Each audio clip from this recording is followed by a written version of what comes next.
반갑습니다. 저는 대성마이맥에서 여러분과 함께 고1, 2 수학 공부하고 있는 수학 강사 박유림입니다.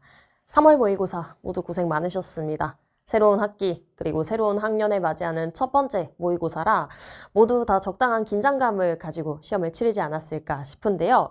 자, 매번 해설 강의 오프닝 때마다 말씀드리지만 일단 한번 시행했던 시험을 다시 마주하기로 한 용기, 이 영상을 찾아온 그 태도 정말 크게 격려하고 싶습니다.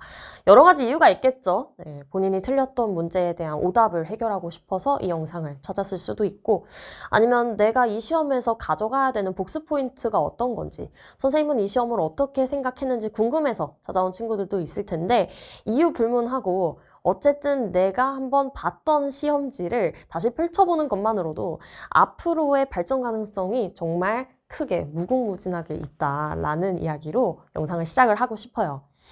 일단 주요 문항 해설을 살펴보기 전에 이 시험에서 우리가 어떤 포인트를 짚을 수 있고 앞으로 더 좋은 방향으로 나아가려면 어떤 부분에 주목하면서 분석을 해야 되는지 포인트들 같이 살펴보고 넘어가려고 하는데요. 크게 세 가지가 있었다고 봅니다.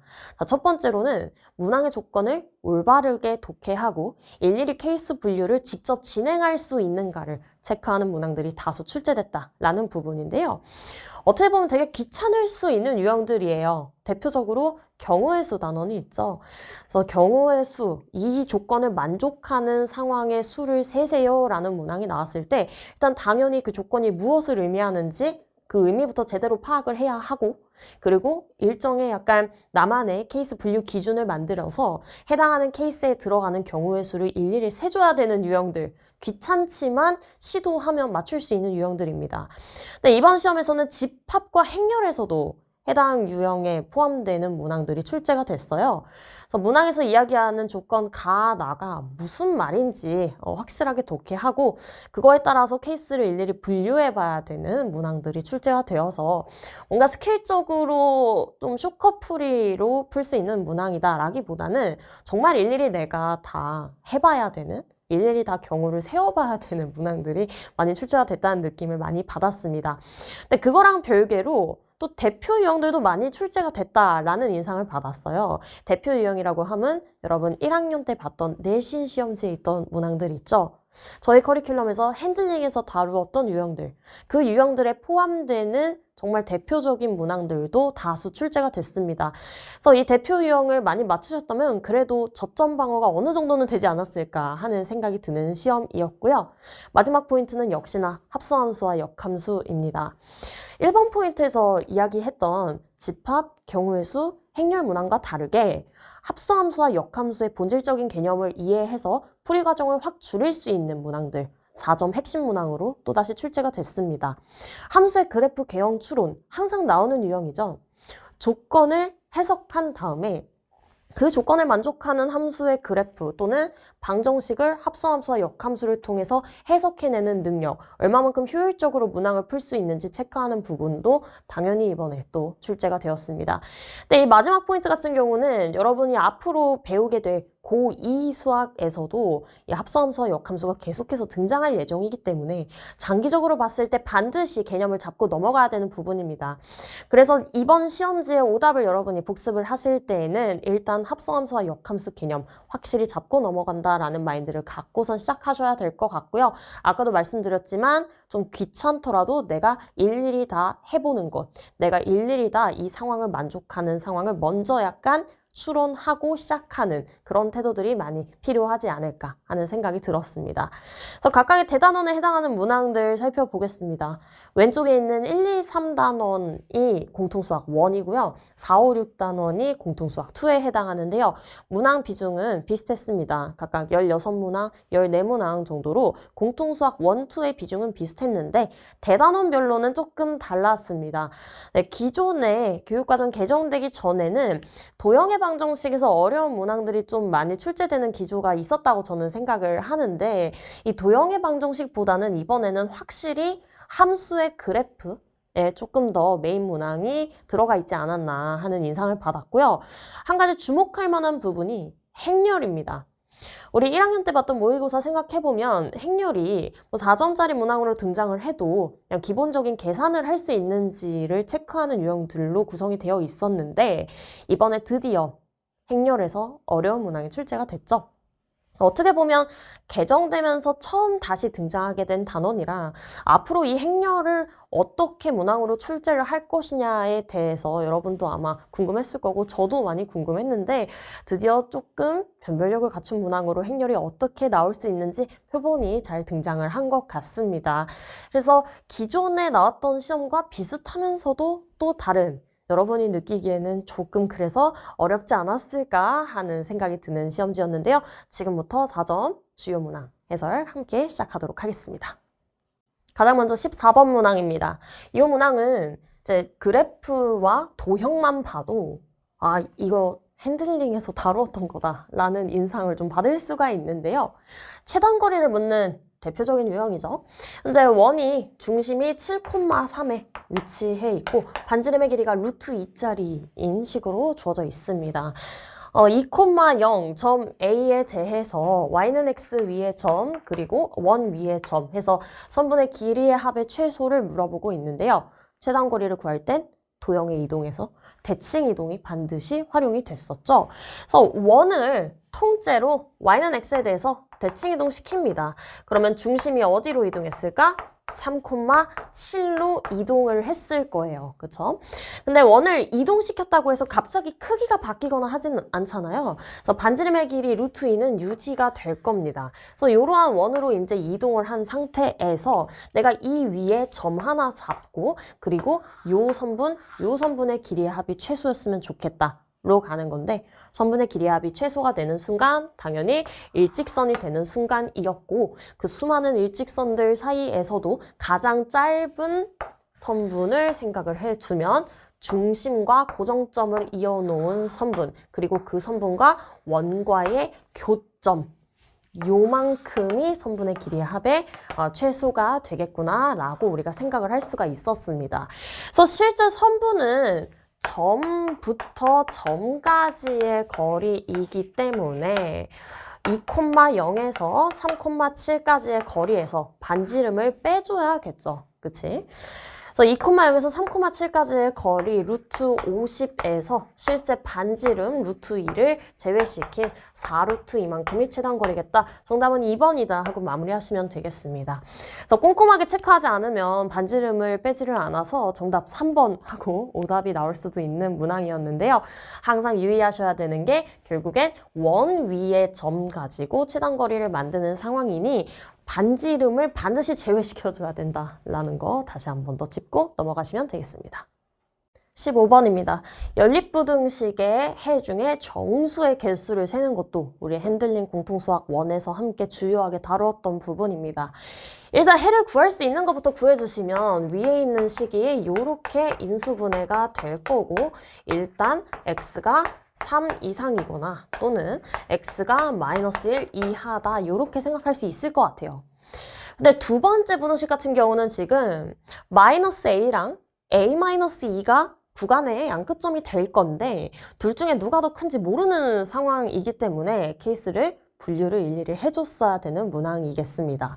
그래서 첫 번째로 만약에 마이너스 a가 a-2보다 더 작아서 실제 이 아래쪽에 있는 부등식의 해가 마이너스 a보다 크고 a-2보다 작다로 잡히는 경우 이때를 먼저 살펴보도록 하겠습니다.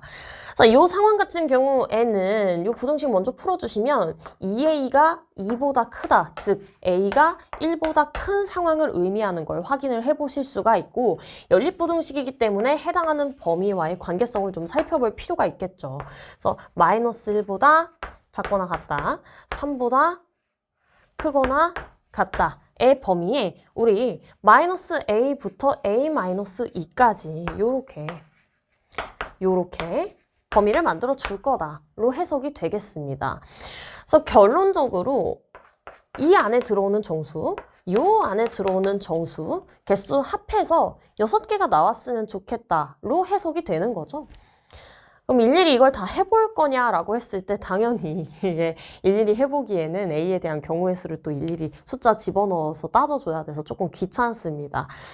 조금만 머리를 써보면 결국 사이에 있는 정수의 개수니까 마이너스 a랑 a-2 사이에 있는 정수 중에서 여기에 있는 정수를 빼면 되지 않겠어요? 그러니까 지금 마이너스 1과 3 사이에는 정수가 누가 있냐면 0, 1, 2 얘네 3개가 있어요. 그러니까 전체 이 초록 색깔 구간 안에 정수 3개 제외하고 나머지 애들 합해서 6개가 나왔으면 좋겠다로 해석이 되시니까 그럼 일단 요 사이에 정수의 개수부터 세보자로 결론이 가시는 거죠.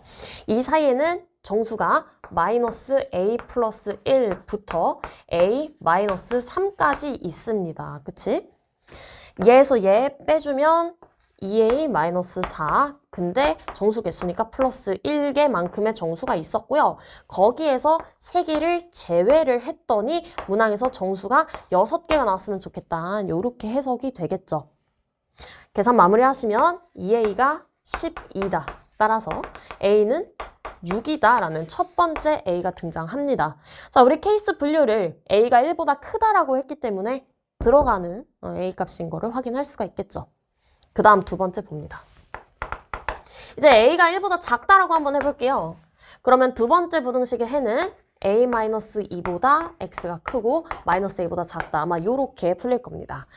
당연히 그림 자체는 비슷하게 그려질 건데 뭐가 바뀌냐면 왼쪽 오른쪽 끝에 값이 바뀌죠. 이 경우에는 a-2가 더 왼쪽에 있고 마이너스 a까지 이렇게 잡히겠습니다. 그래서 요 범위에 들어오는 정수 개수가 6개가 되려면 다시 한 번 더 전체에서 가운데 들어오는 정수 3개 제외해주면 되겠다. 풀이가 동일한 거 확인하실 수 있겠죠. 그래서 요 안쪽에 들어오는 정수 a-1부터 마이너스 a-1까지 들어가시니 빼주시면 마이너스 2a 나와주고요. 근데 개수니까 플러스 1개 거기에서 3개 정수 제외했더니 6이 됐으면 좋겠다로 가시겠습니다. 그래서 마이너스 2a가 8이다 나와주니 따라서 a는 마이너스 4다. 범위 안에 들어오는 a니까 인정할 수 있겠습니다. 총 2개의 정수 등장하니까요. 합해 주시면 정답은 5번이다 하고 마무리하시면 되겠죠. 그래서 어차피 정수의 개수이기 때문에 들어가는 정수의 개수를 그냥 일일이 세주면 되는 문항인데 조금 더 요령껏 들어가면 전체 범위에서 안 되는 정수를 뺀다라는 관점으로 식을 쉽게 세울 수 있다라는 부분을 짚으시면 되겠습니다. 다음 문항 살펴보겠습니다. 16번입니다. 서로 다른 동화책 3권, 시집 3권이 있고요. 6권을 총 몇 명한테? 5명한테 나눠주고 있는 상황입니다.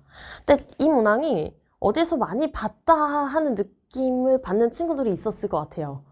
어떤 문항이랑 좀 비슷하냐면 꽃 4개, 초콜릿 2개를 5명에게 나눠주는 기존 기출문항과 굉장히 유사해요. 근데 이 문항과의 차이점은 꽃 4개는 구분되고 초콜릿 2개는 구분 안 되는 상태에서 5명한테 나눠주는 걸 연습을 했었는데 이 16번 문항은 동화책도 3개가 다 다르고 시집도 3권이 다 다른 상태입니다. 근데 총 개수는 동일해요. 어쨌든 6개를 5명한테 주는 거거든요.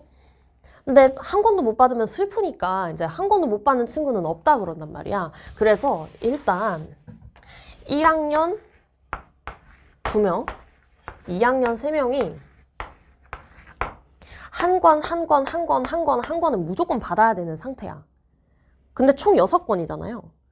그럼 누군가 한 명이 다른 한 권까지 가져가겠죠. 그치? 그러니까 한 명만 2권을 가져가고 나머지는 다 한 권씩 가져가는 상황이구나 로 해석을 할 수 있어요. 그쵸? 또 이들 중에 그럼 제일 특별한 애는 누굴까요? 제일 특별한 애? 당연히 2권 가져가는 애가 얘가 지금 특별한 거야. 그치? 혼자만 2권 가져가니까 이득을 보는 친구를 먼저 골라준다. 그리고 이 2권이 동화책 2권일 수도 있고요. 시집 2권일 수도 있고요. 동화책과 시집 1권씩 가져가는 상황일 수도 있는 거잖아요. 그쵸? 이걸 모르는 상황이기 때문에 케이스를 분류를 해줍니다. 자, 첫 번째, 동화책을 누군가가 2권 가져간다 라고 한번 해석을 해볼게요. 근데 조건 가 때문에 동화책은 2학년만 가져갈 수 있거든요. 그럼 일단 이 동화책 2개를 3개 중에 2개를 선택을 해주고 그 다음에 이 2권을 누가 가져갈까? 사람을 선택을 하는 3명 중에 1명 선택하는 경우의 수가 발생을 합니다. 그치? 그럼 이제 누군가 한 명이 동화책 2개를 가져갔어. 그럼 이제 동화책이 몇 개 남았죠? 동화책이 총 1개 남았어요. 2권을 이미 나눠줬기 때문에. 그럼 나머지 하나의 동화책도 어쨌든 2학년이 가져가야 되니까 2명 중에 1명이 가져가 줘야겠죠. 그치? 그래서 이 동화책을 누가 가져갈 거냐에 2명 중에 1명 골라주는 경우의 수를 곱해줍니다. 그럼 이제 뭐만 남았죠? 시집이 총 3권 남은 상태예요. 시집이 3권 남았고 나머지 사람도 3명이니까 이 3명한테 시집 어떻게 나눠줄까에 3팩토리얼의 경우의 수가 발생하는 걸 확인을 할 수가 있습니다. 그래서 누군가 한 명이 동화책 2권을 가져가는 경우의 수는 다 곱해주시면 18 곱하기 6, 108가지의 경우의 수가 발생한다로 해석을 할 수가 있겠죠. 자, 이제 2번째 케이스로 가볼게요. 똑같이 한 명이 총 2권을 가져갈 건데 그 2권이 동화책 하나, 시집 하나인 경우를 생각을 해보도록 하겠습니다. 그럼 일단 동화책 3개 중에 하나 선택해줘야 되고요. 시집도 3개 중에 하나를 선택을 해줘야 돼요. 내가 뭘 줄 건지를 골라줘야지. 그런 다음에 어쨌든 동화책을 가져가야 되는 친구를 뽑아야 되는 거니까 여전히 조건 가 때문에 2학년 중에 1명을 뽑아줘야 돼요. 그래서 2학년 3명 중에 1명을 뽑아서 얘네 2권을 먼저 줍니다. 그럼 이제 남은 상황을 생각을 해볼게요. 현재 동화책 2권 남아있고요. 시집 2개 남아있어요. 자, 동화책 2권. 동화책은 2학년한테까지밖에 못 가요. 그쵸? 그럼 2학년 애들이 동화책 2권 서로 나눠 가져야 돼. 한 권씩밖에 못 가져가는 상황이니까. 그럼 동화책을 어떻게 가져가는지 순서 배열 바꾸는 2팩토리얼의 경우의 수가 발생을 하겠고요. 마찬가지로 이 시집 2권은 무조건 1학년 애들이 가져가야 돼요. 그쵸? 그래서 시집끼리 배열 바꾸는 2팩토리얼의 경우의 수가 발생을 하겠습니다. 그래서 계산 마무리 해주시면 27 곱하기 4 해서 108가지의 경우의 수가 등장을 합니다. 자, 원래는 시집 2권 가져가는 경우도 따지려고 했으나 조건 나에서 시집 2권 가져가는 애는 없다라고 이미 명시가 되어 있기 때문에 여기에서 케이스 분류 끝나죠? 총합해서 108 더하기 108개, 정답 216개의 경우의 수가 있다. 이렇게 해설 마무리할 수 있겠습니다. 결론적으로는 뭐다? 케이스 분류 잘 했어야 됐다. 그러니까 누군가 한 명은 2권을 가져가야 되는데 그 2권이 어떻게 구성되어 있는지에 따라서 분류해서 분배하는 경우의 수를 일일이 세줬어야 됐다라는 기존 기출과 유사하지만 조금 다른 유형 한번 살펴보았습니다. 정말 경우의 수에서 대표적으로 대두할 수 있고 앞으로의 것들을 예습하기 위해서 보고 있는 우리 1학년 친구들이 있다면 이번 내신에 당연히 또 등장을 할 수 있는 유형이기 때문에 핵심적인 유형이라고 생각하시고 복습하고 넘어가시면 되겠습니다. 다음으로 17번 문항 살펴보도록 하겠습니다. 이 17번 문항 대표적으로 원에서의 비례관계 활용하는 문항이고요. 사실 문항 생김새만 봐도 우리 핸들링에서 굉장히 열심히 다루었던 유형인 걸 파악을 할 수가 있습니다. 어디에서 우리가 이 문항에 대한 힌트를 얻었어야 되냐? 어쨌든 간에 상수 m의 값을 구하고 싶은 상태이기 때문에 이 원을 관통하는 직선의 기울기를 구하기 위해서 반드시 필수적으로 알아야 되는 게 중심에서부터 직선까지의 거리입니다. 결국 우리는 이 선분 AH의 길이를 너무 구하고 싶은 그런 상황으로서 해석이 된다로 이야기를 할 수가 있겠어요. 알고 있는 정보는 중심이 3,3이다 라는 거를 알고 있는 상태고, 그리고 선분 OA의 길이가 현재 3루트 2다 라는 것까지 알고 있는 상황으로 해석이 되겠습니다. 그 다음이 이제 문제인데요. 그 다음 상황을 한번 살펴볼게요. 문제에서 OH와 BH 선분의 길이의 비를 줬어요. 지금 일단 알고 있는 게 OH의 길이 루트 3으로 잡으면 BH의 길이는 1만큼이다 라는 걸 알고 있는 상태라는 건데, 보세요. 원의 성질을 극대화를 하게 되면 AH 선분에 대해서 수직이기 때문에 이 현이 현재 수직이 등분되고 있다라는 게 파악이 됩니다. 그러니까 결국 이 점을 B'으로 잡으면 BH와 B'H 선분의 길이가 서로 같기 때문에 이 길이도 1만큼의 기회비를 갖는 상황이었구나로 해석이 될 수 있다라는 거죠. 자, 이 상태에서 식을 세워볼 수 있을 것 같습니다. 어떻게? 그냥 비례관계에 써주시면 될 것 같아요. 반지름의 길이가 3, 반지름의 길이가 3이니까요. 뭐 쓰고 싶냐? 이 선분과 이 선분의 길이의 곱이 아래쪽에 있는 OB와 OB' 선분의 길이의 곱과 서로 같다. 삼각형의 닮음으로써 우리가 이야기를 할 수가 있었죠. 자, 요거를 써먹으려고 해요. 오케이. 그러면 중심까지 거리 3루트2에서 반지름 3을 뺀 거, 중심까지 거리 3루트2에서 반지름 3 더한 길이.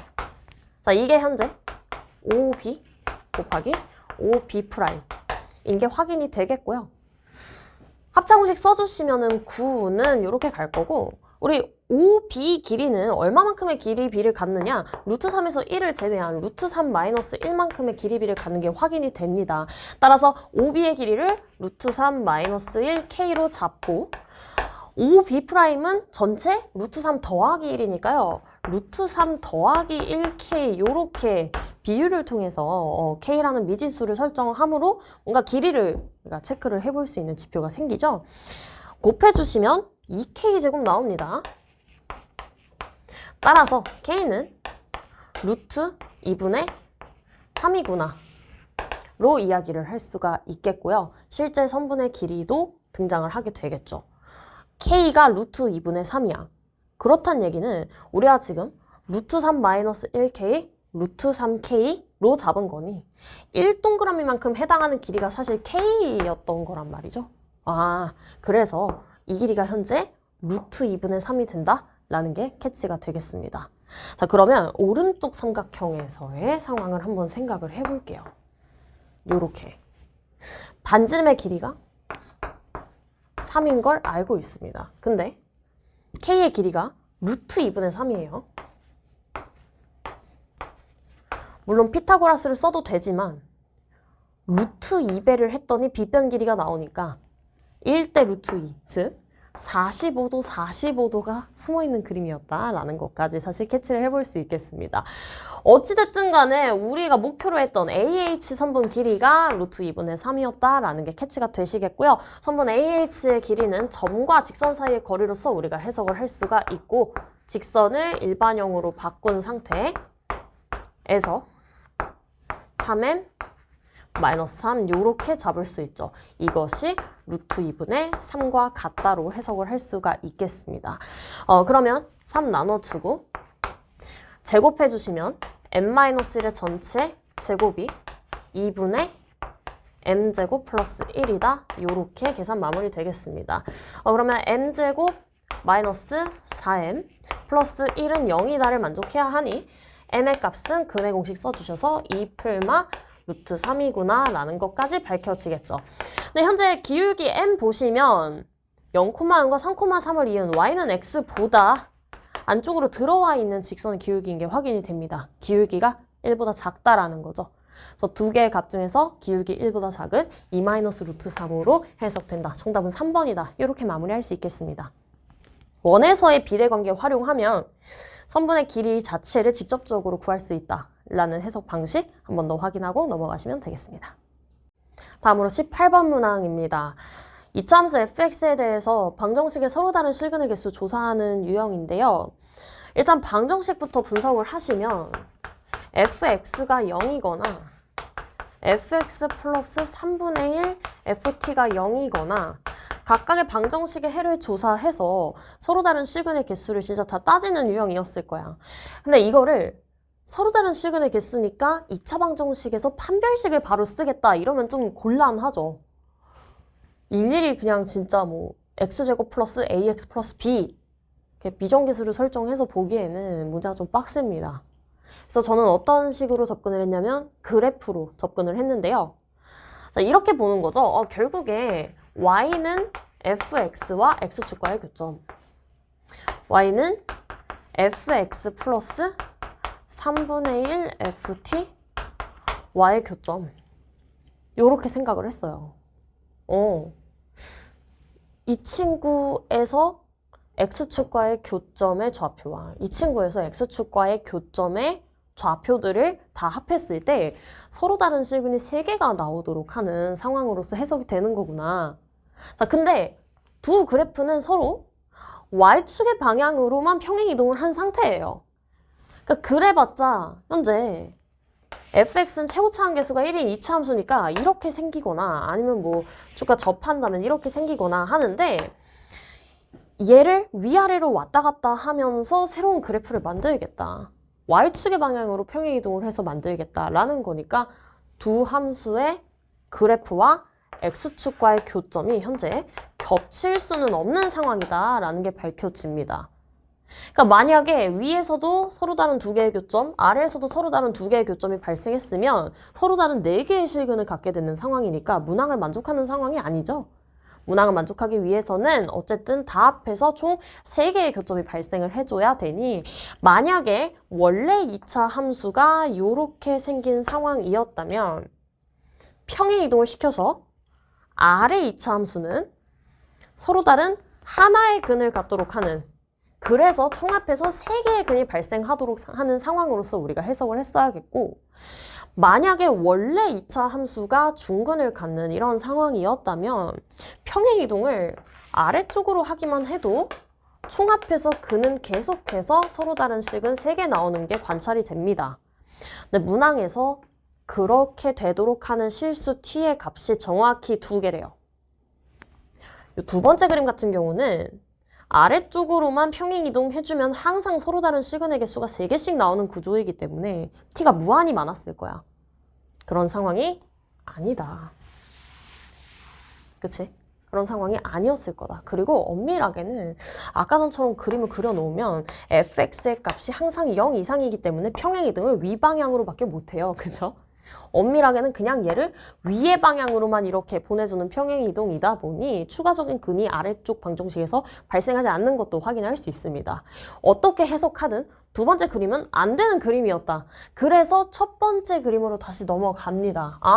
그러면 원래 2차 함수는 축과 서로 다른 두 교점을 갖는 상태였고 그걸 일정 부분 평행이동을 해서 x축과 접하는 2차 함수를 만들겠다. 근데 이만큼 평행이동을 하게 되는, 그러니까 꼭지점이 x축 위에 오도록 하는 그러한 평행이동이 언제 나온다? t가 마이너스 1일 때랑 7일 때 나온다라는 거를 파악을 할 수가 있겠고요. 그럼 결국에 요 3분의 길이가 평행이동한 정도인 3분의 1 f-1이면서 3분의 1 f7이 되는 상황이니 여기에서 우리는 뭘 먼저 파악할 수 있냐? f-1과 f7이 같다라는 걸 먼저 파악을 할 수가 있죠. 2차 함수가 x는 마이너스 1일 때와 x는 7일 때 이때의 값이 같아요. 그러면 축은 어디에 있다? 두 개의 중점에 위치하니까 x는 3이 축의 방정식이 된다 라는 것까지 해석을 해볼 수가 있겠습니다. 자, 그럼 끝났어요. 우리 fx를 x-3제곱 마이너스 m과 같이 2차 함수 식을 세워보도록 하겠습니다. 그럼 꼭지점이 현재 3,m에 위치를 하고 있는, 마이너스 m이죠. 3,-m에 위치를 하고 있는 상태다로 해석이 되겠고, 그럼 평행이동을 위로 얼마만큼 했어야 돼? m만큼 했어야 됐다라는 게 밝혀지겠죠.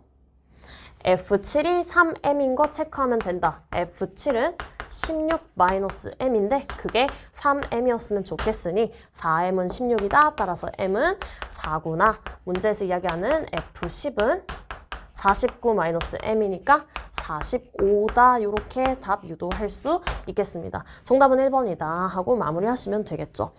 결국엔 방정식의 해석입니다. 근데 방정식을 식으로 푸는 게 아니라 각각의 식을 함수로서 해석을 해서 x축과의 교점으로 분석하는 거. 게다가 2차 방정식으로 분석하는 상황이기 때문에 결국은 2차 함수와 x축과의 교점의 관계를 생각하면서 풀었어야 되는 유형이라는 거 짚고 넘어가시면 되겠습니다.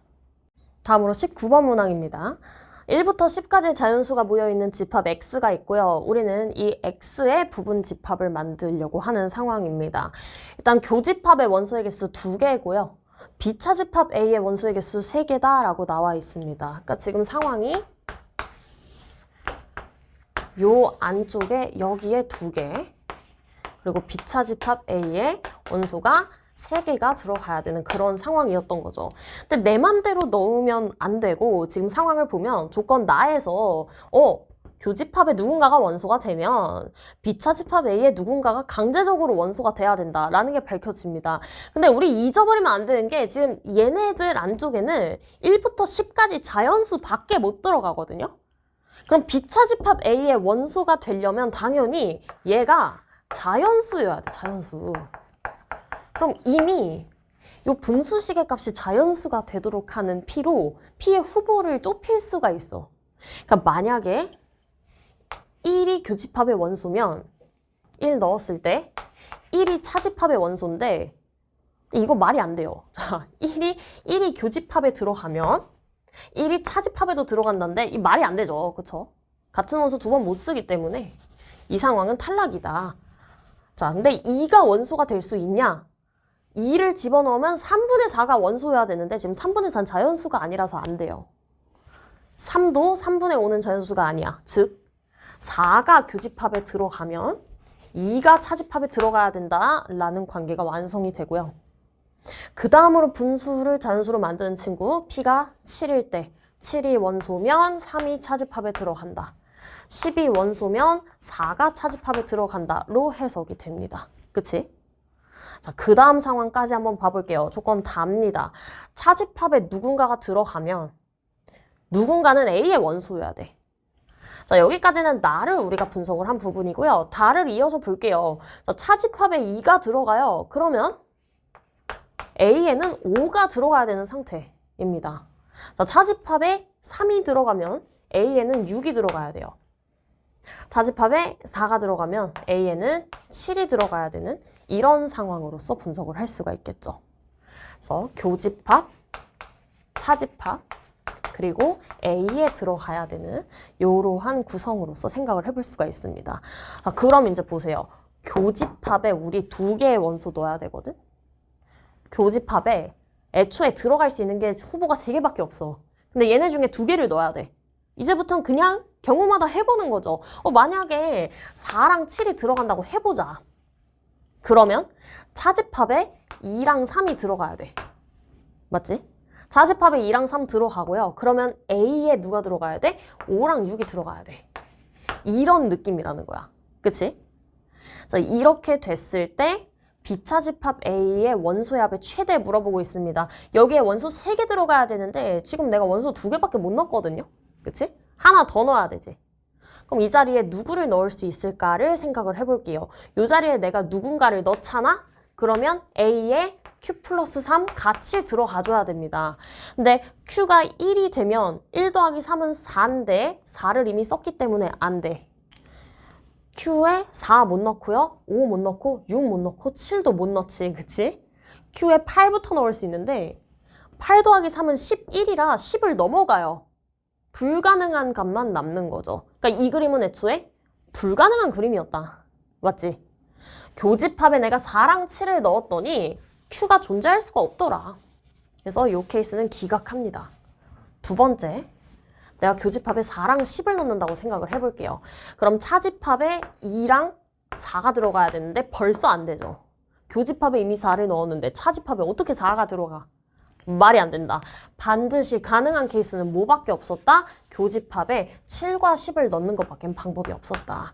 이렇게 되면 차집합에는 3과 4가 들어가야 되고 그래서 A에는 6과 7이 들어가면 된다. 어쨌든 교집합도 A에 들어가는 부분이니까 만족하는 그림인 거 확인할 수 있습니다.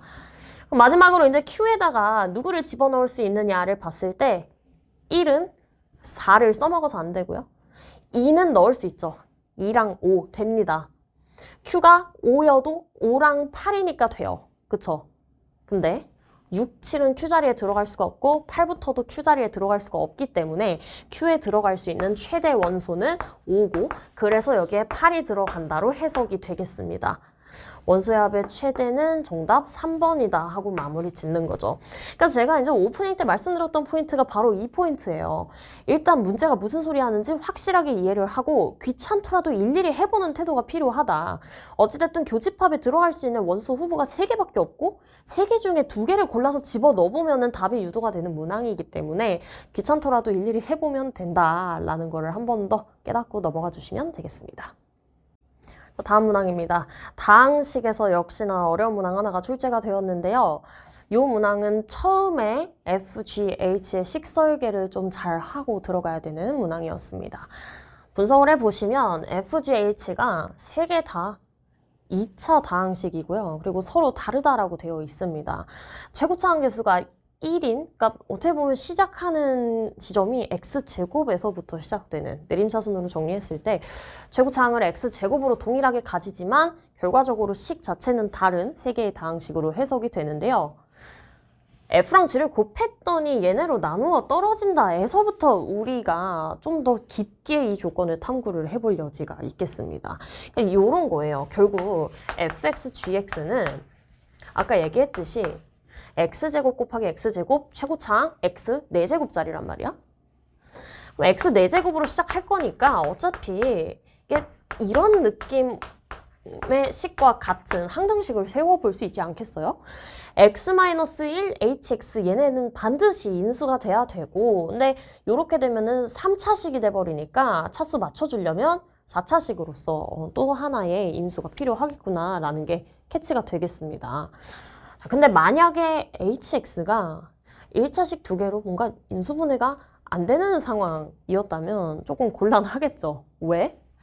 2차 곱하기 2차인 상태니까 그러면 2개 이런 식으로 F 2개, G 2개 이렇게 1차식 2개씩 인수를 가져가야 되는데 G랑 H랑 같을 수가 없기 때문에 F가 얘네를 통째로 가져갈 수는 없는 상태잖아요. 그렇죠?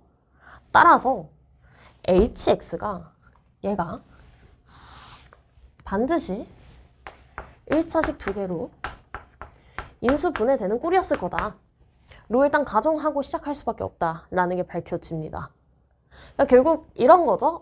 그러면 fx, gx는 어찌됐든 어떤 순서인지 모르겠지만 h의 인수 하나와 둘 중에 하나의 인수를 누군가 가져가고 또 남은 h의 인수 하나랑 남은 애 2개를 g가 가져가고 뭐 이런 느낌으로 2개씩 교차해서 1차식 2개를 가져가줘야 되는 상황이다로 해석이 됩니다. 그럼 결국 F랑 H 인수 하나 공유한다. 마찬가지로 G랑 H도 인수를 공유하는 상태다 라는 게 해석이 되죠. 근데 이 논리를 어디에서 똑같이 적용할 수 있냐면 조건 나에서도 적용할 수 있어요. 얘가 말 순서만 바꿔놨지 지금 GX, HX는 이 다항식으로 나누어 떨어진다 라고 나와 있거든요. 그렇다는 얘기는 그러면 x-2 fx, fx도 1차식 2개 인수로 갖는 상황일 건데 그 2개를 g나 h가 한꺼번에 가져가면은 안 되는 상황이니 쪼개서 들어가야 된다. 따라서 f랑 g도 인수를 공유를 하고 있는 상태다라는 게 밝혀집니다. 여기에서 이제 각을 잡고 들어갑니다. 어찌됐든 얘네 3개의 다항식은 서로 하나씩의 인수를 다 공유를 하고 있는 상황이야. 그래서 내가 만약에 hx를 x-알파, x-베타라고 잡는 경우에 fx를 둘 중에 하나 인수 공유하고 또 다른 인수 하나 갖는다고 생각을 하면 이렇게 되는 경우엔 gx도 F랑 하나 공유하고 H랑 하나 공유해야 되는데 H랑 하나 공유하는 애 x-베타. 근데 x-알파를 공유를 하게 되면 H랑 G랑 같아지니까 이런 식으로 교차해서 각각 하나씩 인수를 공유하는 3개의 다항식을 의미한다 라는 걸 조건 가랑 나에서부터 캐치를 하고 시작했어야 됐다라는 거죠. 요렇게 가요. 자, 그 다음에 다시 조건 가를 쳐다봅니다. 얘네 2개 곱했을 때 x-1 hx로 나누어 떨어진다. hx는 다 포함이 이제 되어 있어요. 그렇다는 얘기는 누군가 하나가 1이어야 된다는데 지금 x 감마밖에 안 남은 상태이기 때문에 감마는 반드시 1이었어야만 했다라는 게 바로 밝혀집니다. 마찬가지로 조건 나에 의해서 g랑 h를 곱하면 x-2를 인수로 가져야 되고 f를 인수로 가져야 되는데 f는 지금 두 개가 다 해결이 되죠. x-알파, x-1 해결돼. 대신에 x-2라는 인수가 해결이 안 된 상태니까요. x-2를 베타가 해결을 봐줘야 되는 상태였다. 로 모든 함수의 식이 거의 완료되는 걸 볼 수 있습니다. 근데 누구 하나? 알파 하나가 지금 부재죠. 알파를 구하게 하기 위해서 f-1 더하기 g-1의 정보를 줍니다. f-1은 2 알파 플러스 1. g-1은 마이너스 3 곱하기 마이너스 2니까요. 6으로서 해석이 되겠죠. 요게 문제에서 18이다 나와 있으니 알파 더하기 1은 6이다. 따라서 알파는 5일 수밖에 없겠다 밝혀집니다. 문제에서 물어보고 싶었던 건 H0였고요. H0는 마이너스 5 곱하기 마이너스 2, 정답은 10이다. 4번 이렇게 마무리 되겠습니다.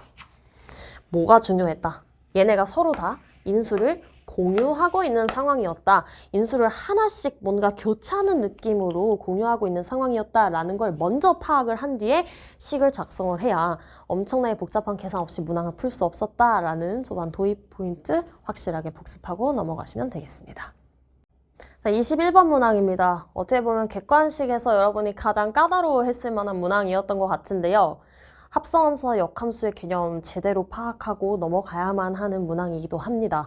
같이 한번 살펴볼게요. 21번 봤을 때 이미 첫 줄에서부터 역함수를 갖는 두 함수라는 조건이 나와 있습니다. 언젠간 역함수 조건이 쓰인다라는 거죠. 그래놓고 두 개를 무턱대고 합성을 해놨는데 만약에 gfx가 그냥 x였으면 얘네 둘이 서로 역함수 관계에 있다는 걸 바로 써먹을 수 있었을 거야. 하지만 x가 아니라 x-2이기 때문에 지금 얘네 둘이 직접적으로 역함수의 관계가 있는 상태는 아니에요. 그쵸? 그래서 조금 까다롭다. 그럼 아마 다음 줄로 넘어갔을 겁니다. 자, 다음 줄부터 볼게요. 직선 y는 kx와 y는 fx와의 교점이 a, b인데요. a, b는 사실 어디 위에도 있다? 원 위에도 있다라고 나와 있습니다. 우리 fx 어떻게 생겼는지 모르니까 그냥 이거부터 한번 생각해보자. 원 위에 일단 a, b가 있대. 원의 중심이 13,13이고요. 어딘가에 원점이 있을 겁니다. 원점을 그린 이유는 y는 kx가 원점 통과하는 직선이고요. 현재 k가 1보다 크다라고 했기 때문에 y는 x보다 기울기가 더 큰 상황으로서 이렇게 해석이 되겠죠. 그치? 그래서 그림이 다음과 같이 그려집니다. 원과 y는 kx와의 두 교점 a와 b가 있고요. 선분 AB의 길이가 2루트 13이다 라는 게 나와 있는 상태입니다. 그럼 잠시 합성함수, 역함수 잊어버리고 이 그림부터 보면 얘는 원방의 느낌이 좀 강하죠? 원의 방정식에서 우리 어떻게 했었냐? 반사적으로 원의 중심에서 현에다 수선 내리고 시작했어요. 요렇게 만들고 보면 현이 수직 이등분 되는 상황이니까 반띵돼서 이 길이 루트 13이겠다 라는 게 밝혀지고요. 그리고 원의 반지름의 길이가 이제 원방에서 알 수 있듯이 루트 26인 거를 파악을 할 수 있으니 피타고라스 쓰면 점과 직선 사이의 거리가 루트 13이구나 라는 걸 알아차릴 수가 있습니다. 그럼 결국에 일반형으로 직선 바꿔주시고요. 점과 직선 사이의 거리 d는 루트 k제곱 플러스 1분의 13k 빼기 13 요렇게 되겠죠? 근데 그게 루트 13이다. 요렇게 볼 수 있겠습니다. 그럼 13k 마이너스 13의 전체 제곱이 13k 제곱 플러스 1 요렇게 나와주고요. 13 나눠주면 13k 마이너스 1 제곱이 k 제곱 플러스 1이구나 까지 계산이 되겠죠. 그래서 요 2차 방정식을 풀이를 해주시면 계산 생략하겠습니다. 1보다 큰 k는 2분의 3 하나 나옵니다. 요 계산 여러분이 하실 수 있을 것 같아요. 그래서 k가 이제 2분의 3으로서 확정이 됐는데 그럼 결국에 기울기가 2분의 3이란 얘기죠. 기울기가 2분의 3이니까 점 A와 점 B 얘네를 지나는 직각삼각형 x좌표 변화량, y좌표 변화량으로 구성된 직각삼각형을 그리게 된다면 x좌표 변화량분의 y좌표 변화량 2대3의 비율을 갖는 거 확인할 수 있습니다. 근데 빗변은 그렇다면 원래 얼마만큼? 피타고라스 썼을 때 루트 13의 비율만큼 가질 수 있었을 텐데 그게 현재 선분 길이가 2루트 13이에요.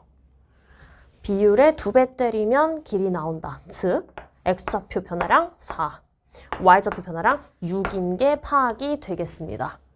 자, 요렇게 일단 생겼어요. 그쵸? 점 A랑 점 B의 좌표를 직접 우리가 구하진 않았지만 x좌표 차이, y좌표 차이는 충분히 선분의 길이와 기울기 가지고 유도할 수 있었다라는 게 밝혀집니다. 자, 여기까지 분석한 다음에 다시 처음으로 넘어가요. 우리가 알고 있는 정보는 이게 항상 성립한다 라는 겁니다. 근데 얘를 가지고 어떤 방정식을 유도를 해야 되냐면 이 방정식을 유도를 해야 돼요. 이게 무엇을 의미하느냐? 이게 무엇을 의미하느냐를 생각을 해야 됩니다. 지금부터 식 변형을 제대로 해야 돼요. y는 fx와 직선과의 교점.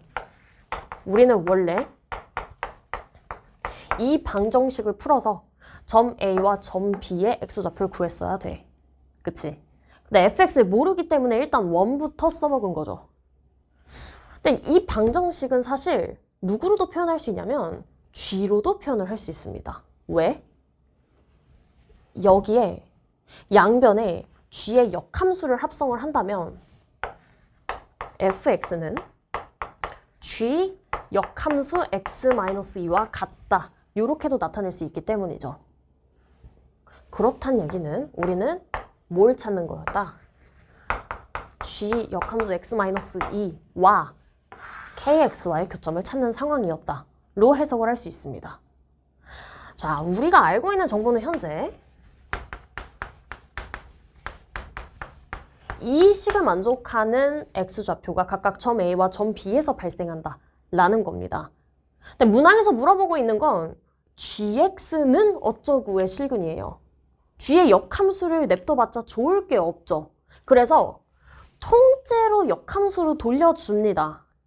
이 상황을 통째로 그래프 입장에서 어떻게 하겠다? 통째로 y는 x 대칭시키겠다.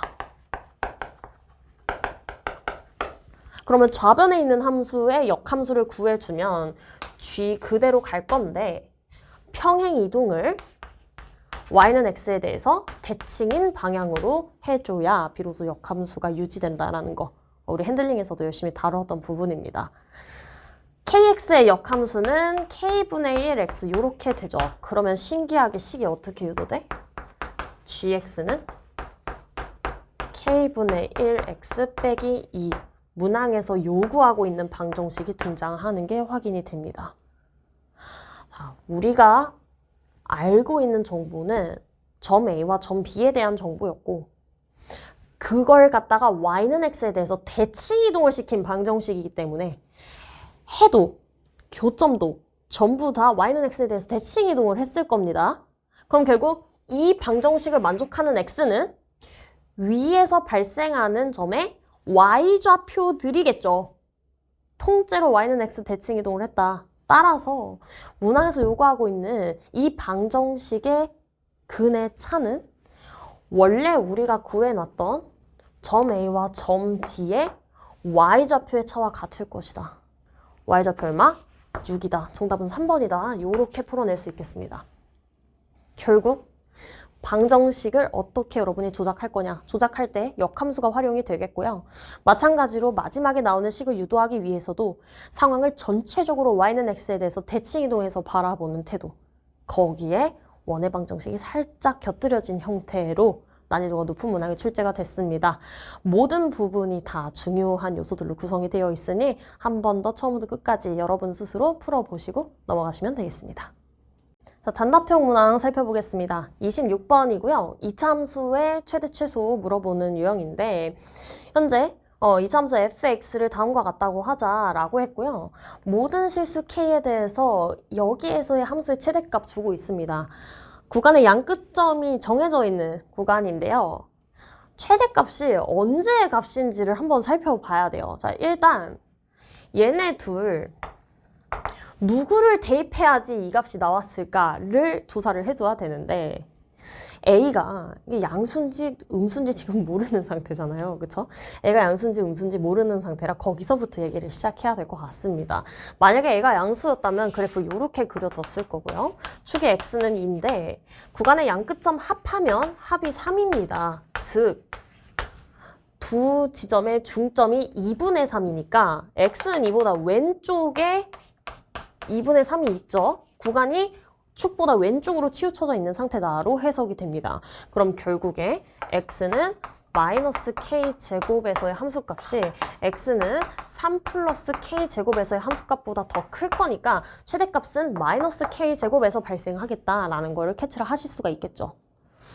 자, 근데 a가 음수인 경우도 있습니다. 근데 a가 음수면요. 어찌됐든 간에 x는 2보다 왼쪽에 마이너스 k제곱이 있고요. 음수니까. 3 플러스 k제곱은 3보다 크니까 오른쪽에 있을 건데 그럼 구간에서의 최대값은 무조건 2에서 나옵니다. 2 대입하면은 최대값이 그냥 b로 고정인데 k에 따라서 바뀌는 최대값으로서 문항의 조건이 주어져 있으니 이 경우는 안 된다. 따라서 첫 번째 경우가 진짜겠구나 라고 생각할 수 있겠죠? 대입합니다. f-k제곱 a 마이너스 k제곱 마이너스 2 전체 제곱 플러스 b 이렇게 되겠고요. 이게 현재 3k 4제곱 플러스 12k제곱과 같아야 된다로 해석됩니다. 계수 맞춰주기 위해서 k 4제곱 보시면요. a는 3일 수밖에 없겠다. 그렇기 때문에 12k제곱까지 자동적으로 계수 맞춰주시고 상수항이 0이 나와줘야 되니까 4a 플러스 b가 0이 돼줘야 된다. 따라서 b는 마이너스 12다. 이렇게 구할 수 있겠죠. 문항에서는 제곱 더하기 제곱 구하라고 했으니까 정답은 153이구나 하고 마무리 지어주시면 되겠습니다.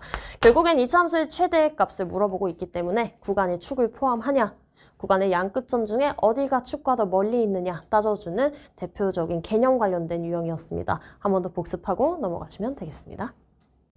다음으로 27번 살펴보겠습니다. 일일이 케이스 분류해서 다 세워줘야 되는 경우의 수 문항이었고요.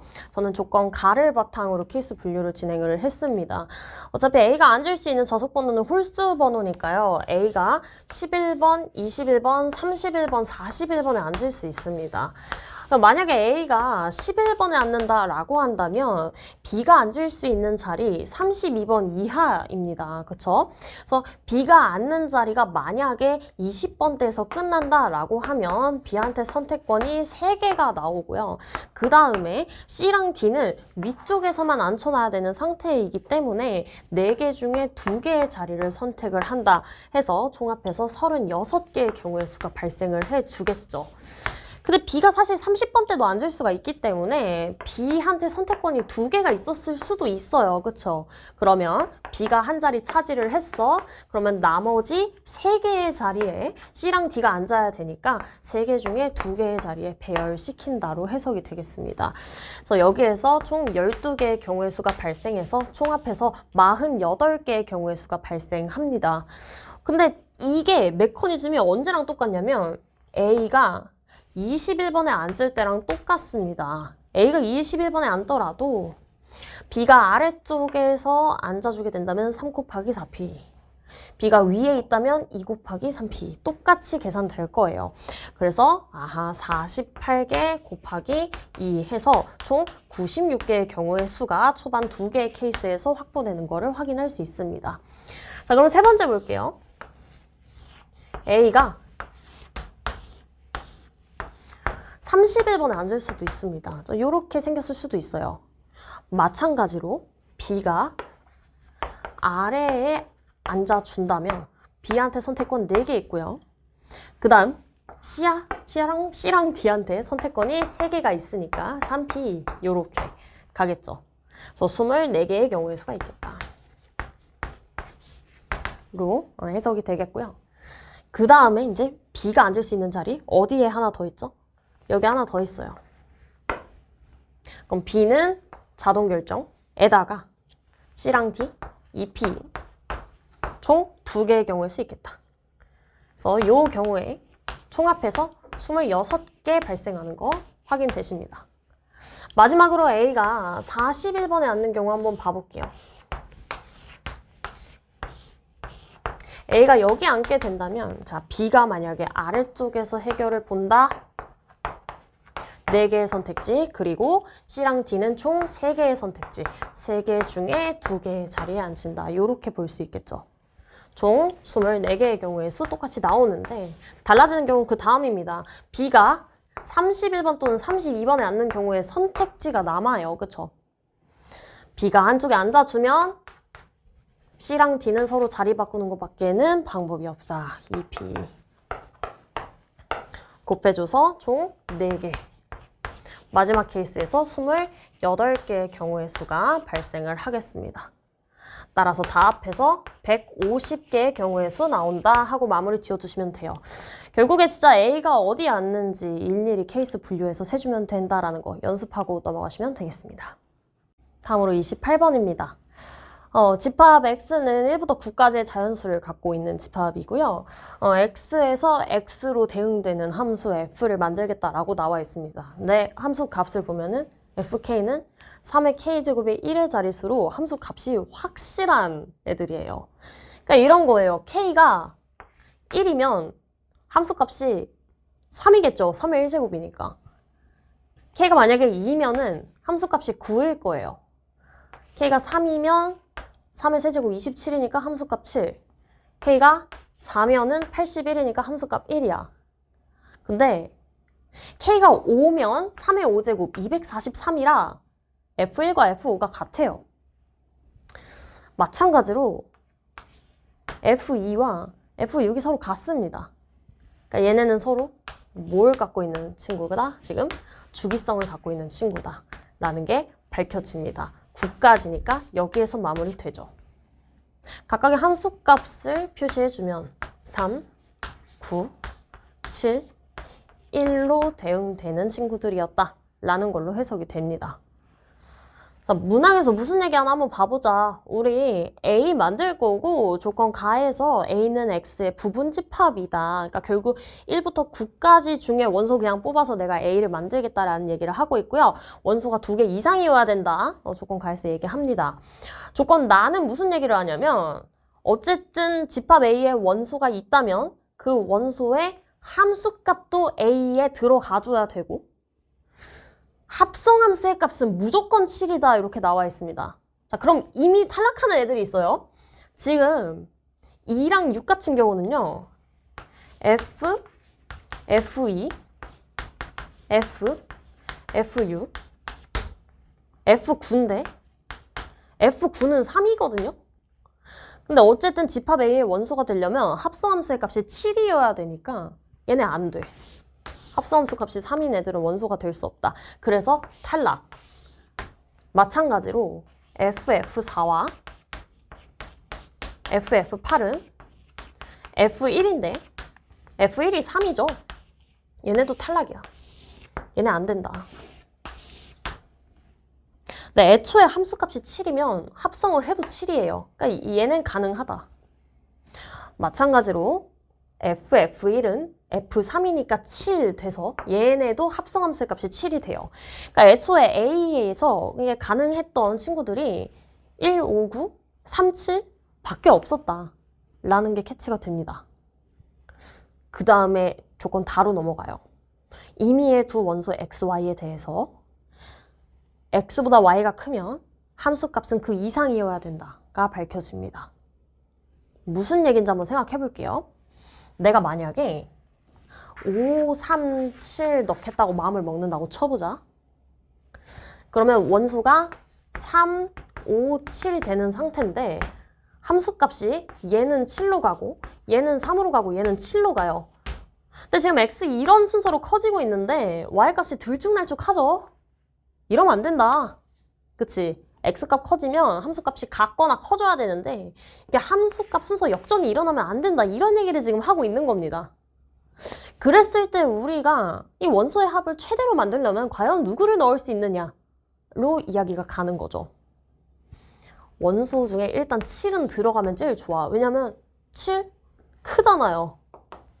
쌤 그러면 9는 들어가면 안 되나요? 라고 했을 때 9가 들어가면 조건 나에 의해서 F9인 3이 들어가야 돼요.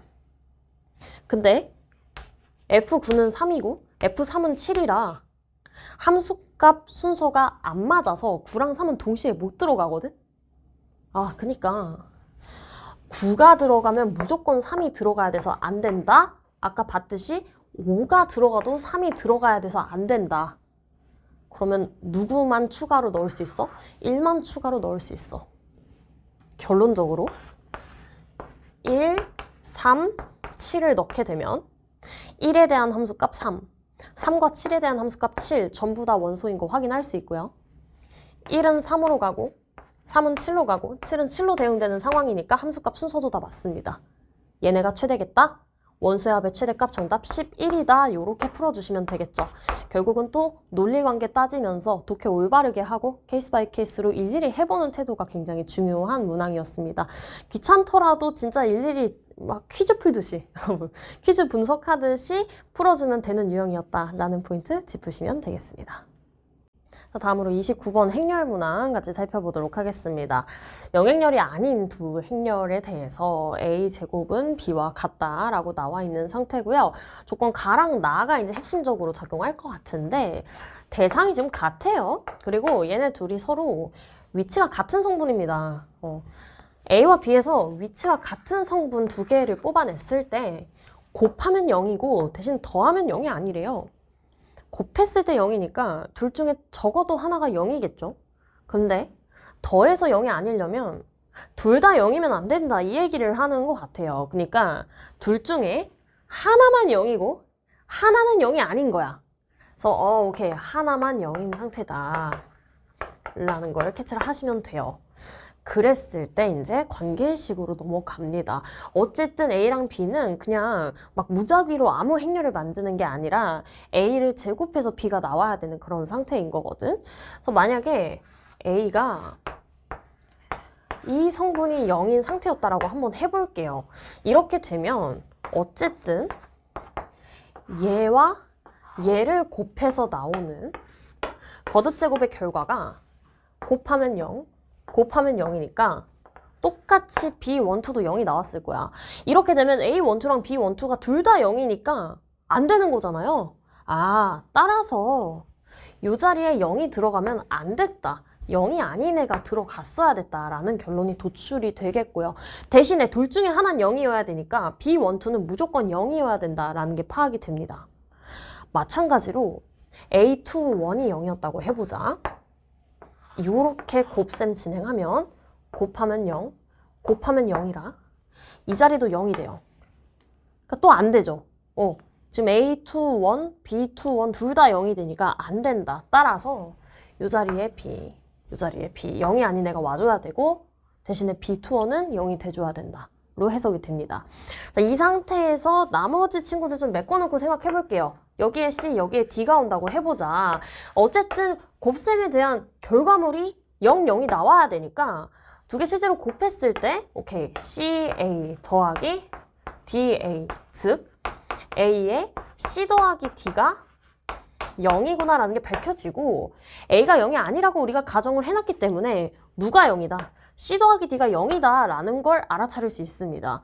그럼 결국 D는 마이너스 C가 돼줘야 된다 로 결론이 도출이 되는데 문제는 뭐냐?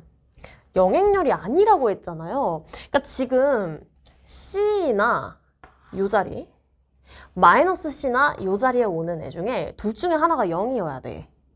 만약에 C가 0이 아니잖아? 만약에 C가 0이 아니면 다 0이 아니어서 B의 모든 성분이 0이 돼서 B가 영행렬이 됩니다. 이러면 안 되죠. 영행렬이 아니라고 했기 때문에. 그래서 C가 반드시 0일 수밖에 없다. C가 0일 수밖에 없다. 즉 A는 해당하는 꼴이어야 하고 곱셈에 대한 결과 곱해주시면 이 자리에 AB, 이 자리에 AB가 올 수밖에 없다라는 게 밝혀집니다. 자, 이제 두 행렬을 더해볼게요. 더하면 AB, A, B, AB 이런 행렬이 등장을 하게 되고 합했을 때 마이너스 1, 다 곱하면 A도 3개, B도 3개 있고 그게 마이너스 8이라고 했으니 아하, A, B는 마이너스 2고요. A, B가 마이너스 2이기 때문에 A 더하기 B는 3이구나 하는 게 밝혀집니다. 자, 문항에서 물어보고 있는 건 현재 A 세제곱 더하기 B 세제곱이니까요. A 더하기 B 세제곱 마이너스 3AB A 더하기 B 27, 332 27 더하기 18이니까 정답은 45구나 하고 마무리 지어주시면 됩니다. 그러니까 결국 행렬에 대한 연산을 제대로 할 수 있는지 체크를 하는 문항이기는 하지만 영행렬이 아니고 둘 중에 하나의 성분은 0이어야 된다라는 논리관계를 통해서 일일이 좀 계산을 해봐야 되는 유형이었습니다. 기존에 여러분이 지난해에 봤던 행렬 문항과 다르게 조금 더 추론적인 능력이 필요한 문항이었던 만큼 의미가 좀 있다고 생각을 해요. 꼭 한번 계산해보고 넘어가시면 되겠습니다. 자, 마지막으로 30번 문항 같이 살펴보도록 하겠습니다. 이 문항 같은 경우는 우리 핸들링 공통수학 2에서 구간에 따라 나뉜 함수의 그래프를 어떻게 개형 추론하는지 그 유형이 기억이 나셨다면 그래도 초반에 할 수 있는 것들이 좀 있지 않았을까 하는 유형입니다. 근데 조금은 엄두가 안 나는 이유가 이게 A도 모르고 B도 모르는 상태라 사실 유리함수의 그래프도 이차함수의 그래프도 엄밀하게 그리고 시작할 수 없다라는 부분 때문인 것 같은데요. 그러면 그럴수록 그냥 해보는 태도가 필요하다라는 얘기를 제가 본 강좌에서도 그리고 오늘 오프닝에서도 얘기를 했던 것 같습니다. 그냥 뻔뻔하게 케이스를 나눠보는 태도가 필요할 것 같아요. 어쨌든 유리함수는 점근선이 중요하다. 게다가 절대값 씌운 유리함수이기 때문에 꺾이냐 안 꺾이냐가 되게 중요한 요소 중에 하나잖아요. 그래서 y는 a의 점근선이 x축 위에 있냐 아래에 있냐가 되게 중요해. 그리고 이차함수 같은 경우도 마찬가지로 아래로 볼록이냐 위로 볼록이냐 결정짓는 게 결국엔 a의 부호거든요. 결국 a가 양수냐 음수냐에 따라서 두 개의 개형이 다 달라지겠다라는 생각이 듭니다. 그래서 케이스를 분류를 하는 거예요. 첫 번째, a가 만약에 양수다라고 한다면 b는 a분의 4보다 크다. 즉 ab는 4보다 크다로 가시니 ab-4는 양수로 나옵니다. 자, 이렇게 되면 x는 b, y는 a. 오른쪽 위, 왼쪽 아래에 유리함수 그려지겠죠. 이 상태에서 x축은 y는 a보다 아래쪽에 있을 수밖에 없습니다. a가 양수니까요. 그리고 유리함수와 x축과의 교점이 x가 a분의 4일 때 나오니 구간 a분의 4보다 작다 또는 b보다 크다가 이렇게 생기는 게 확인이 됩니다. 한 큐에 누구까지 해결되냐면 조건 나에서 얘기하는 fx는 k의 해가 존재하지 않도록 하는 상황까지 가거든요. 자, 얘는 y는 fx와 y는 k와의 교점으로서 해를 분석을 할 수가 있는데 존재하지 않아야 된대. y는 k랑 교점이 없어야 돼. 누구? 얘다. 이 값을 p라 하자. 라고 나와 있죠. 그럼 p가 a인 상태다. 최소값만 구해주면 조건 나도 해결이 되는 거 볼 수 있습니다. 자, 근데 우리 요 사이에다가 누구를 그려줘야 돼? 2차 함수 그려줘야 돼. 그치? 자, 2차 함수 그릴 건데 2차 함수가 조건 가를 만족하면서 그려줘야 되거든요. 1대1 함수니까 일단 당연히 이미 등장했던 함수값인 양수들은 2차 함수에서 함수값이 되면 안 됩니다. 즉 x축 아랫부분에만 2차 함수가 그려져야겠고 두 번째로 생각할 거리 2차 함수는 아래로 볼록이든 위로 볼록이든 자기 자신이 1대1 함수가 아니에요. 그쵸? 근데 1대1 함수가 되게 하기 위해서 무슨 얘기하는 거야 지금? 구간을 설정하겠다. 완전히 감소하거나 완전히 증가하는 구간으로 구간의 양끝점을 우리가 지정해주고 시작해야 된다라는 게 밝혀집니다. 그러니까 결국 일부분만 여기에 갖다 붙일 건데 그게 감소하는 느낌으로 이렇게 그려질 수도 있는 거고 아니면 증가하는 느낌으로 이렇게 그려질 수도 있는 거죠. 그치? 감소하는 상황 1번, 증가하는 상황 2번이라고 하겠습니다. 자, 1번 상황부터 한번 봐볼게요. 아래로 볼록인 함수 축이 x는 a분의 2b에 위치한 y는 ax제곱 마이너스 4bx입니다. 자, 요런 함수에서 우리는 어디를 지정을 해줘야 되느냐? 완전히 감소하는 영역으로 x는 a분의 4, 그리고 x는 b 요렇게 잡아주겠다. 로 처음에 생각을 해볼 수가 있겠죠. 자, 이 상태에서 먼저 우리가 봐줘야 되는 거 함수값 양수 나오면 안 되니까 최대값조차 x축보다 아래쪽에 있거나 아니면 최대값이 0이어야 된다까지 가능하겠죠. 요 경우에는 최대값 왼쪽 끝에서 나옵니다. 즉 fa분의 4가 되겠고요. 계산하시면 a분의 16, 1-b가 0 이하여야 된다로 계산됩니다. 근데 해당하는 케이스에서는 a가 양수이기 때문에 그냥 곱해줄 수 있겠고요. 1-b가 0 이하다. 따라서 b는 1 이상이겠다. 이렇게 b의 범위까지 확보가 되겠습니다. 그 다음으로 체크할 거 축의 위치입니다. 어찌됐든 간에 구간의 끝점이 축보다 왼쪽이거나 축까지 가능합니다. 감소하면서 함수 끝나야 되거든요. 오른쪽 구간 끝은 x는 b였어요. 그래서 b는 a분의 2b 이하가 됐어야 됩니다. 자, 근데 b가 지금 같이 양수인 상태예요. 그쵸? b가 a분의 4보다 크니까 b는 양수입니다. 나눠줘. a는 2 이하여야 된다. 라는 것까지 a의 범위도 확보가 됩니다. 마지막으로 조건 나 볼게요. 자, 조건 나에서는 지금 무슨 얘기했죠? 최소값과 p를 곱하자라고 나옵니다. 자, 최소값은 f b겠고요. b제곱의 a-4인데 문제에서 거기에다가 p를 곱했더니 그 값이 얼마다? 마이너스 64다라는 얘기를 합니다. 자, 근데 a가 양수인데다가 2 이하니까 결국에 a는 1과 2만 가능한 케이스였다라는 게 밝혀지거든요. 자, a는 정수고 b는 유리수여야 됩니다. 그래서 정수 a는 1, 2밖에 없고 1을 넣었을 때 b제곱은 3분의 64 나와서 a가 1이면 b는 루트 3분의 8이라 무리수가 돼요. 그래서 탈락. a는 2일 수밖에 없다. 따라서 a가 2일 때 마이너스 4b제곱이 마이너스 64다. b는 1보다 커야 되니까 4다까지 가주면 모든 조건을 만족하는 첫 번째 순서쌍을 관찰을 할 수가 있습니다. 자, 이제 두 번째 상황 볼게요. 두 번째 상황 이제 똑같이 아래로 볼록이긴 한데 축보다 구간이 오른쪽에 잡히는 상황으로 한번 해석을 해볼게요. 증가하고 있어요. 최대값은 어디에서 나오냐? x는 b에서 나옵니다. 이제 모든 게 순서가 거꾸로 된 거야. 최대값 fb가 b제곱의 a-4인데요. 현재 그것이 0 이하인 걸로 가져야 됩니다. 따라서 a는 4 이하여야 된다라는 게 확보가 되겠고요. 자, 두 번째로 축의 위치 봅니다. 자, 축의 위치가 a분의 2b 그리고 왼쪽 끝이 a분의 4인데요. a분의 2b보다 a분의 4가 더 크거나 같다.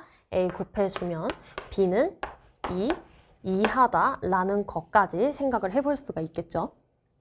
그 다음 마지막으로 최소값 봅니다. 최소값은 왼쪽 끝에서 나오겠고요. 즉 f a분의 4 a분의 16 1-b 이렇게 나오는데 거기에다가 우리 a 곱했을 때 문제에서 그게 마이너스 64가 됐으면 좋겠다고 하니 1-b가 마이너스 4여야 된다. 따라서 b는 5다라는 게 관찰됩니다. 근데 b는 2 이하라 그랬는데 b가 5일 수 없죠. 따라서 해당하는 케이스를 동시에 만족하는 a, b는 없다. a가 양수일 때는 a가 2고 b가 4일 때만 괜찮다라는 게 밝혀집니다. 자, 여기까지는 a가 양수일 때의 상황. 그래서 포물선도 아래로 블록으로 그려지고 유리함수도 애초에 함수값이 거의 다 양수인 상황일 때를 분석을 해봤어요. 그럼 지금부터는 a가 음수일 때 어떻게 펼쳐지는지 함께 살펴보도록 하겠습니다. 자, A가 음수일 때입니다. A가 음수면 A를 곱하면서 부등호 방향 반대로 돌아설 거니까 A, B는 4보다 작은 상태고요. 자, 요렇게 된다면 Y는 A도 X축 아래쪽에 있을 거고 현재 점근선 기준으로 AB-4가 음수니까 왼쪽 위, 오른쪽 아래 이렇게 그려지는 상태였을 거야. 근데 A가 음수니까요. 이게 X축이 위로 이렇게 잡힌단 말이죠. 그쵸? 점근선보다 위쪽에 잡히고 우리 지금 그냥 유리함수가 아니라 사실 절대값을 붙여서 생각할 거니까 아래쪽에 있는 부분 이렇게 꺾여 올라갑니다. 그쵸? 아, 그러면 그림을 좀 더 보정을 해서 X축을 아래로 내려 그리는 게 좋겠다. 맞지? 여기까지 분석 마무리됐으면 유리함수부터 확정지어서 그려줍니다. X축 아래쪽에 위치할 거고요. X는 B, 원래는 Y는 A였겠지만 뒤집히면 Y는 마이너스 A로 점근선 뒤집힐 거고요. 원래 증가하도록 그려졌을 거지만 거기에서 꺾일 겁니다. 어디에서? A분의 4에서 꺾일 거예요. 그리고 원래 오른쪽 아래였지만 뒤집혀서 요렇게 올라가는 형태로 유리함수 그려집니다. 근데 그중에서 우리는 구간을 살려야 되니까 아하, B보다 오른쪽 그리고 A분의 4보다 왼쪽만 이렇게 그려주면 되겠다로 분석이 되시겠죠. 자, 이 상태에서 똑같은 걸 한 번 더 하는 겁니다. 아, 그러면 여기부터 여기 사이에 이제 2차 함수 끼워 넣을 거고 조건 가랑 나를 만족하도록 하는 2차 함수를 넣어줘야 되니까 여전히 1대1 함수이려면 X축 아래에만 그려줘야 되고 무조건 증가만 하거나 무조건 감소만 하거나로 그려져야 되겠다라는 걸 우리가 캐치를 할 수가 있겠죠.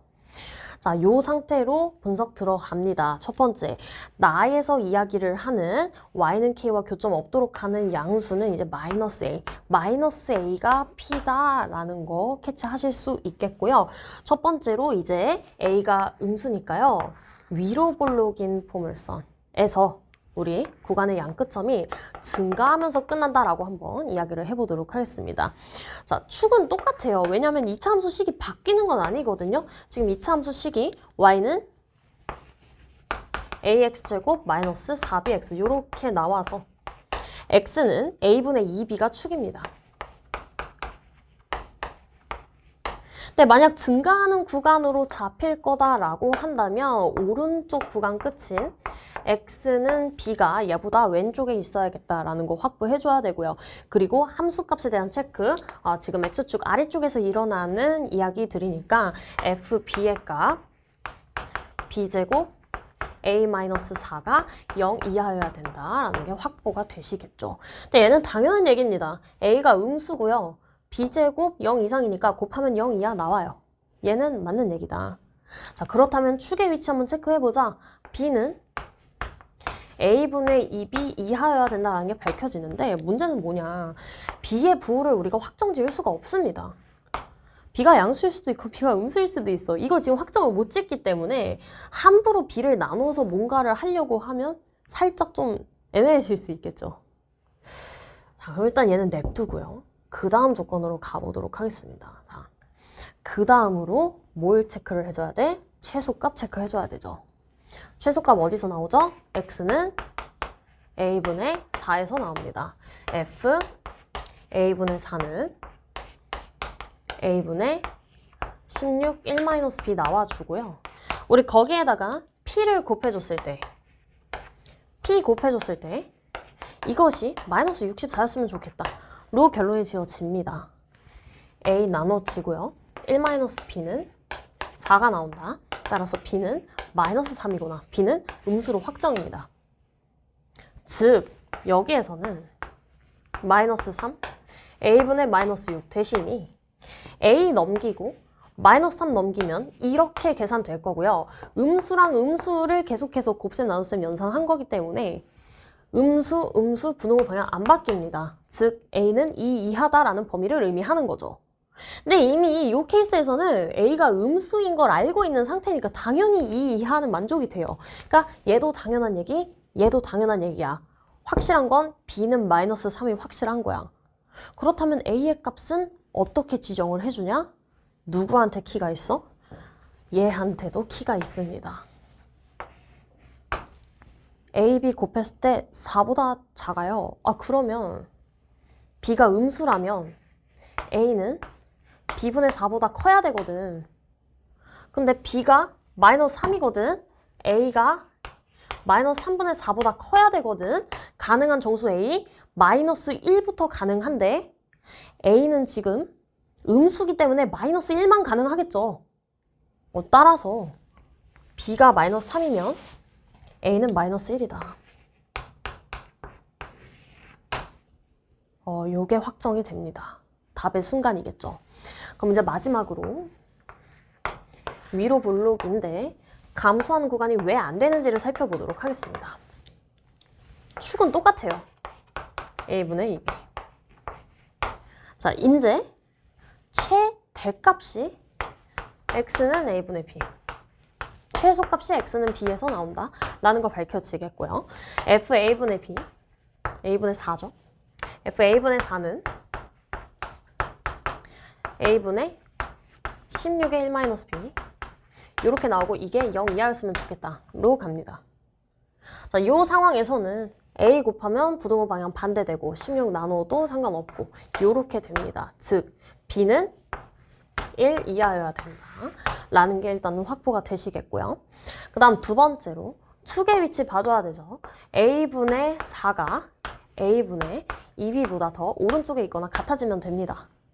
자, 이때는 A가 확실하게 음수인 걸 알고 있기 때문에 곱해줬을 때 부등호 방향 반대로 돌아서는 거 알고 있겠죠. 따라서 B는 현재 뭐보다 크거나 같다, 2보다 크거나 같다라는 게 밝혀집니다. 그러면 이미 안 된다라는 게 밝혀지죠.